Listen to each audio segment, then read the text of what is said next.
Hello students, मैं दोबारा से फिर हाजिर हूँ आपको इस विज्ञान के फर्स्ट चैप्टर जिसका नाम है केमिकल रिएक्शंस एंड इक्वेशंस उससे लेक्चर थर्ड लेकर। तो कल हमने जैसा कि पढ़ा था कि केमिकल रिएक्शंस के 5 टाइप्स होते हैं। First combination reaction, second decomposition reaction, third displacement reactions, fourth is double displacement and fifth is redox reactions, जिनको हम रिडक्शन रिएक्शंस और ऑक्सीडेशन रिएक्शंस के नाम से भी जानते हैं।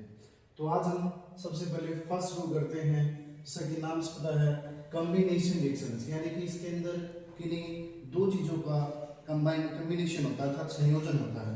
तो इसको हिंदी में बोलते हैं संयोजी अभिक्रियाएं। तो डेफिनेशन से पता चलता है the reaction in which two और more substances combine and to form a single substance is called combination reactions.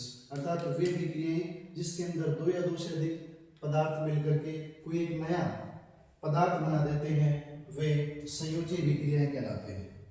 और जो कॉम्बिनेशन रिएक्शंस हैं उसके अंदर दो या दो से अधिक एलिमेंट्स यानी two and more elements combine to form a single new compounds. और दो कंपाउंड मिलकर भी कोई नया कंपाउंड बना सकते हैं या एक से अधिक कंपाउंड भी बना सकते हैं। और तीसरी जो कंडीशन है कोई एलिमेंट और कंपाउंड मिलकर भी कोई एक नया कंपाउंड बना देते हैं। यानी कि तीनों चीजें हम इसके अंदर मानकर चलेंगे कि एलिमेंट्स कंबाइन होकर के एक न्यू कंपाउंड बना देते हैं, कंपाउंड भी मिलकर के न्यू कंपाउंड बना देते हैं और एलिमेंट कंपाउंड मिलकर के भी न्यू कंपाउंड बना देते हैं। तो फिर आपके सामने कुछ एक उदाहरण है जिससे कि बिल्कुल क्लियर हो जाएगा कि कॉम्बिनेशन रिएक्शंस वास्तव में क्या होते हैं। तो फर्स्ट एग्जांपल है formation of slack line by the reaction of calcium oxide with water, कि कैल्शियम ऑक्साइड की जब पानी के साथ क्रिया होती है तो उससे बुझा हुआ जो यानी स्लैक लाइन बनता है। तो हम रासायनिक सूत्र क्या होता है कैल्शियम ऑक्साइड का CaO, वो किस फॉर्म के अंदर होता है सॉलिड फॉर्म के अंदर होता है। जब उसकी क्रिया यानी उसकी रिएक्शन होती है विद वाटर H2 जो कि लिक्विड फॉर्म के अंदर होता है तो कंपाउंड बनता है कैल्शियम हाइड्रोक्साइड और साथ में हीट रिलीज होती है। क्योंकि जब भी आपने देखा हो साइकिल में जब भी हम क्रिया करते हैं कैल्शियम ऑक्साइड की वाटर के साथ तो जो कंटेनर होता है वो गर्म हो जाता है। इसका मतलब उस रिएक्शन के अंदर हीट रिलीज होती है तो वो एक प्रकार की एक्सोथर्मिक रिएक्शन है। तो ये फर्स्ट एग्जांपल था कि कैल्शियम ऑक्साइड और वाटर अर्थात यहाँ पर इन this reaction two compounds calcium oxide and water are combining and to form a single new compound, इसका single new compound calcium hydroxide। so this is a combination reaction। फिर हम start करते हैं second example. आपके सामने लिखा हुआ है burning of coal in air to form carbon dioxide, यानी कि हवा की उपस्थिति में जब कोयले का दहन होता है या कोयले को जलाया जाता है तो कार्बन डाइऑक्साइड और साथ में ऊष्मा रिलीज करता है। तो मेनली हम इसको रिएक्शन की फॉर्म में कैसे लिखेंगे, कोयले के अंदर मेनली क्या पाया जाता है कार्बन, तो कार्बन सॉलिड फॉर्म के अंदर है, उसकी क्रिया करवा रखी ऑक्सीजन के साथ, ऑक्सीजन गैसेस फॉर्म के अंदर है, उनके मिलने से बनता है कार्बन डाइऑक्साइड एक न्यू कंपाउंड और साथ में हीट रिलीज हो जाती है। तो हम इस पूरी को डिफाइन कर सकते हैं कि कैसे समझे कि भाई ये कॉम्बिनेशन रिएक्शन है।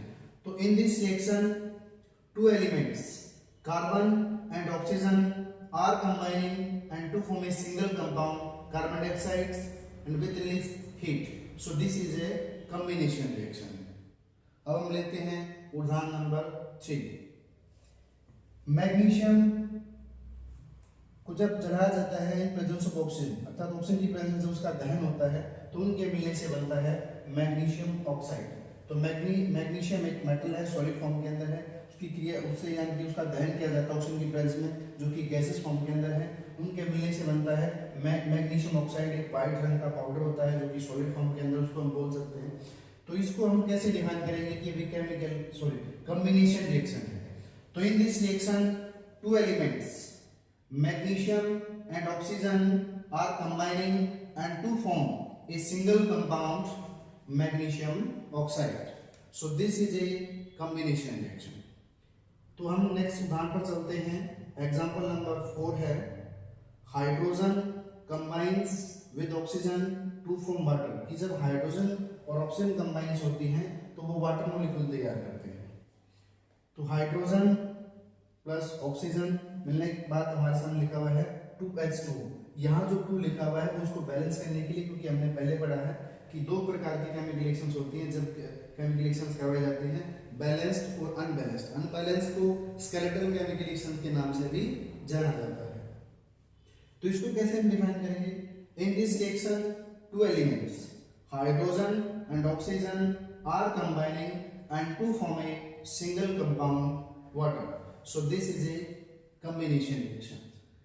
तो हम अब चलते हैं नेक्स्ट उदाहरण की तरफ कि when iron powder is heated with sulphur, iron sulphide is formed. यानी कहता है कि भाई आयरन पाउडर को सल्फर के साथ जब उसको हीट दी जाती है, उसको गर्म किया जाता है, तो उनके मिलने से बन जाता है आयरन सल्फाइड। तो इसको भी हम ऐसे डिफाइन कर सकते हैं।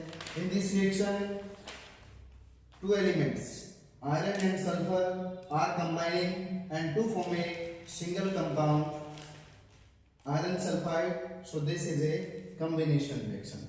तो एक बार इसको राइट डाउन कीजिए।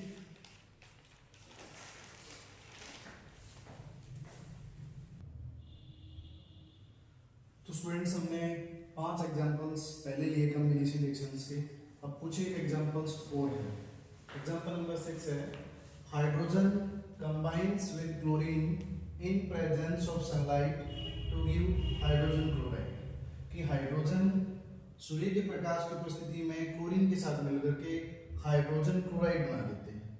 तो H2 in gases form, chlorine gases form, sunlight की बेस में वे कंपाउंड तैयार कर देते हैं हाइड्रोजन क्लोराइड। तो हम इसको कॉम्बिनेशन क्यों मानते हैं?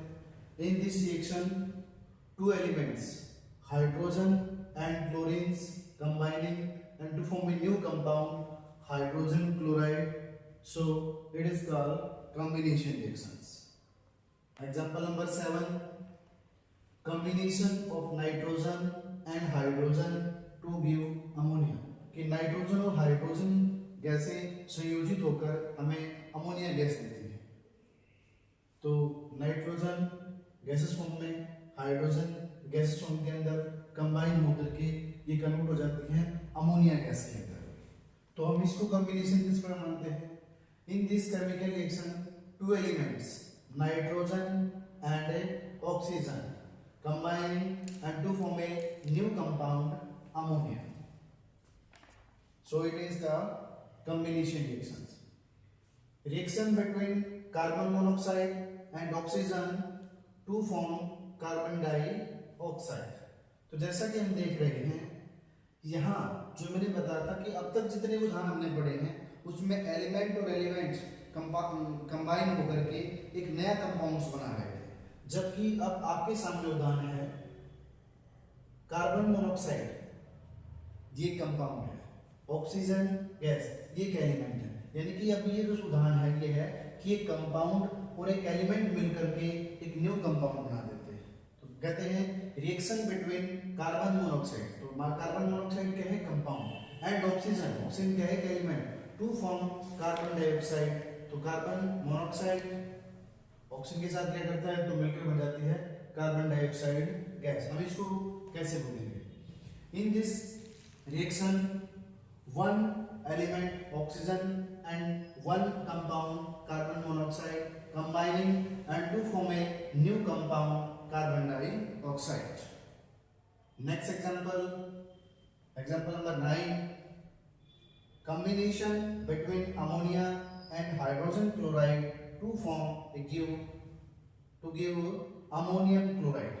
तो इसमें एग्जांपल ये तीसरी प्रकार कहा जाता है कि इसमें दोनों ही कंपाउंड्स हैं जिनके बीच में रिएक्शन हो रही है। नाइट अमोनिया भी एक कंपाउंड है, हाइड्रोजन क्लोराइड भी एक कंपाउंड है, और दोनों के मिलने से एक न्यू कंपाउंड तैयार हो जाता है जिसका नाम है अमोनियम क्लोराइड। तो combination between ammonia gas compound है एंड हाइड्रोजन क्लोराइड जो गैसिस फॉर्म के अंदर है ये भी कंपाउंड में है। तो इनके मिलने से एक नया कंपाउंड तैयार हो जाता है जिसका नाम है अमोनियम क्लोराइड। तो हम इसको डिफाइन कैसे करेंगे? In this chemical reaction two compounds ammonia and hydrogen combining and to form a new compound, his name is ammonium chloride. So it is a combination reactions.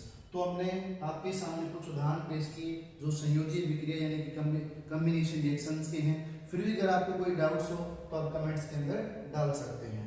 तो रिएक्शंस का अब हम part पढ़ रहे हैं, उस सेकंड टाइप पढ़ने लग जा रहे हैं जिसका नाम है डीकंपोजिशन रिएक्शंस। जैसे जिसके नाम से पता डीकंपोज होता है अपघटन होना। तो डीकंपोजिशन रिएक्शंस कौन सी होती है? अपघटन अभिक्रियाएं।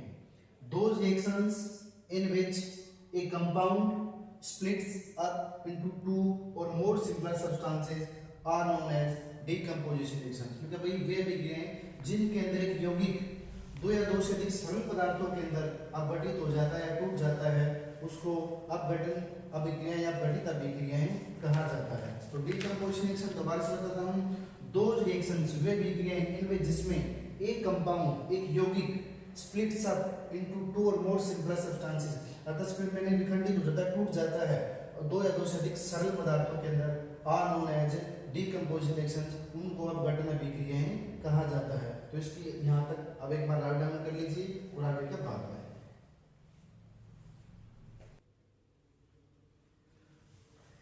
टाइप्स ऑफ डीकंपोजिशन रिएक्शंस, जो हमने डेफिनेशन पढ़ी थी अपघटन अभिक्रिया की, अब उसके हम प्रकार पढ़ रहे हैं students. Types of decomposition reactions, तो फर्स्ट जो है वो है थर्मल डीकंपोजिशन रिएक्शन, अर्थात तापीय अपघटन अभिक्रिया। उसके बाद सेकंड है इलेक्ट्रोलाइटिक डीकंपोजिशन रिएक्शन, अर्थात ऐसी अभिक्रिया जिसमें विद्युत धारा गुजरने से किसी भी कंपाउंड का विघटन हो जाता था तो दो भागों के अंदर टूट जाता है, तो उनको नाम दिया गया है इलेक्ट्रोलाइटिक डीकंपोजिशन रिएक्शंस। उसके बाद जो थर्ड टाइप होती है वो होती है फोटो डीकंपोजिशन रिएक्शंस और फोटोलाइसिस, अर्थात उसको फोटोलाइसिस बोला जा सकता है, और फोटो डीकंपोजिशन रिएक्शन अर्थात इसमें कंपाउंड जो है वो एनर्जी डिस्पोज हो जाता है दो या दो से अधिक सब्सटेंस के अंदर। तो सबसे पहले हम जो पढ़ेंगे वो पढ़ेंगे थर्मल डीकंपोजिशन रिएक्शंस के बारे में, अर्थात तापीय अपघटन अभिक्रिया के बारे में। तो पहला उदाहरण हमने लिया, यानी कि सॉरी डेफिनेशन लेते हैं सबसे पहले कि when decomposition is carried out by heating is called thermal decomposition. तो क्या भाई वे अभिक्रियाएं जिसमें अपघटन ऊष्मा देने से अर्थात हीट देने से किसी चीज को गर्म करने से यदि होता है तो उसको कहा जाता है तापीय अपघटन अभिक्रिया। तो हमारे सामने कुछ एक उदाहरण है जो दिए गए हैं। फर्स्ट एग्जांपल है कि कैल्शियम कार्बोनेट को जब हीट देगी तो वो विघटित आयरन डीकंपोज होकर के कैल्शियम ऑक्साइड बना देता है और कार्बन डाइऑक्साइड गैस को रिलीज करता है। तो हम इसको डिफाइन कैसे करें कि ये डीकंपोजिशन रिएक्शन है? तो हम देख सकते हैं कि when calcium carbonate is heated it breaks up into calcium oxide and carbon dioxide, so it is an example of thermal decomposition reaction. अब वैसे तो ये किसका उदाहरण है? डीकंपोजिशन रिएक्शन का, लेकिन टाइप में जाएंगे तो किसका उदाहरण है? थर्मल डीकंपोजिशन रिएक्शन का, क्योंकि यहाँ पर जो डीकंपोजिशन जो हुआ है वो हीट के द्वारा हुआ है, यानी कि जब कैल्शियम कार्बोनेट को हीट किया गया, यानी कि उसको हीट देके उसको गर्म किया गया तो डिकम्पोज होकर के दो भागों के अंदर बढ़ जाता है, कैल्शियम ऑक्साइड और carbon dioxide gas. Next example लेते हैं पोटाशियम क्लोरेट। पोटाशियम क्लोरेट को जब हीट दी जाती है उसमें हीट के साथ साथ उसमें एक कैटलिस्ट भी यूज किया जाता है जिसका नाम है मैग्नीज डाइऑक्साइड। तो पोटाशियम क्लोरेट जो है वो डिकम्पोज हो जाता है, डिकम्पोज होकर बनता है potassium chloride and oxygen gas, अर्थात साथ में ऑक्सीजन गैस रिलीज हो जाती है। तो हम इसकी जैसा कि नाम से हम बता, इसको हम डिफाइन करेंगे तो क्या करेंगे? This decomposition takes place in the presence of heat and catalyst. ये अपघटन ऊष्मा और एक कैटलिस्ट की उपस्थिति के कारण हुआ है, यानी इसमें कैटलिस्ट क्या है?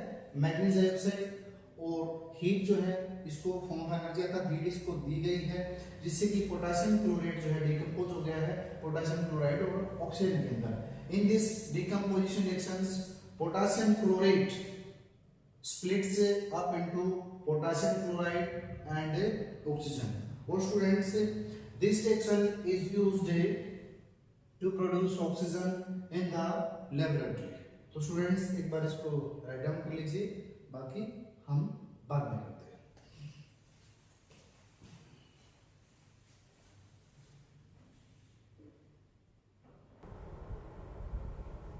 तो स्टूडेंट्स अब हम शुरू करते हैं इलेक्ट्रोलाइटिक डीकम्पोजिशन रिएक्शंस, क्योंकि हम थर्मल डीकम्पोजिशन के बारे में पढ़ चुके हैं।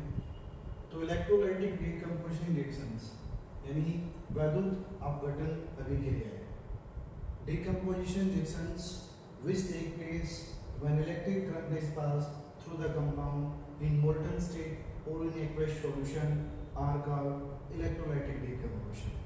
तो कहते हैं वे अपघटन अभिक्रियाएं जिसमें विद्युत धारा गुजरने से कोई भी यौगिक यदि वो पिघली अवस्था में था या भी जलीय विलीन की अवस्था में था, तो उसके अंदर से विद्युत धारा गुजरने से वो दो भागों के अंदर था, दो या दो से अधिक भागों के अंदर विभाजित हो जाता है। तो उस प्रकार की जो अभिक्रियाएं होती हैं उनको बोला जाता है इलेक्ट्रोलाइटिक डीकम्पोजिशन, या हम सिंपली उनको इलेक्ट्रोलाइसिस भी बोल सकते हैं।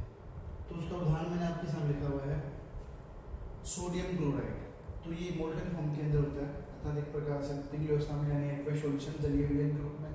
जब इसके अंदर से इलेक्ट्रिक करंट गुजारा जाता है तो सोडियम मेटल अलग रह जाती है और क्लोरीन गैस निकलती है। हम इसको डिफाइन करना तो क्या लिखेंगे, on passing electric current through molten sodium chloride it decomposes to give sodium metal and chlorine gas. और इस केमिकल रिएक्शन का प्रयोग जो है सोडियम मेटल और क्लोरीन गैस एक अवशेष के तौर पर बाई प्रोडक्ट के तौर पर मिलती है। सोडियम मेटल को बड़े पैमाने पर प्राप्त करने के लिए, लार्ज स्केल पर प्राप्त करने के लिए इस रासायनिक अभिक्रिया का प्रयोग किया जाता है। फिर एग्जांपल नंबर है 2, एल्यूमिना भी इसको बोल सकते हैं और एल्यूमिनियम ऑक्साइड भी बोल सकते हैं। जब एल्यूमिनियम ऑक्साइड में के अंदर इलेक्ट्रिक करंट को गुजारा जाता है, जब एल्यूमिनियम ऑक्साइड के अंदर से इलेक्ट्रिक करंट को गुजारा जाता है तो वो डिकम्पोज हो जाता है। क्या बनता है, एल्यूमिनियम मेटल और ऑक्सीजन गैस जो है वो साथ में रिलीज हो जाती है। तो हम इसको पूरी तरह से एक्सप्लेन कैसे करेंगे कि on passing electric current through molten alumina और aluminium oxide it decompose to give aluminium metal and oxygen gas. और इस केमिकल रिएक्शन का प्रयोग भी बड़े पैमाने पर एल्यूमिनियम ऑक्साइड से एल्यूमिनियम को प्राप्त करने के लिए किया जाता है। फिर हमारे सामने example number 3, electrolysis of water, यानी वाटर के अंदर, जल के अंदर से जब जो धारा गुजारी जाती है तो वो डिकम्पोज हो जाता है और हमारे को देता है हाइड्रोजन गैस और ऑक्सीजन गैस। अगर हम इसको एक्सप्लेन करेंगे तो कहेंगे on passing electric current through water it decomposes to give hydrogen and oxygen gas. तो स्टूडेंट्स आज हम यहीं तक करेंगे, नेक्स्ट लेक्चर में आपको हम नया टॉपिक लेकर आएंगे। तो आप इस वीडियो को सब्सक्राइब भी करें और दूसरे अपने फ्रेंड्स तक शेयर भी करें। Thank you.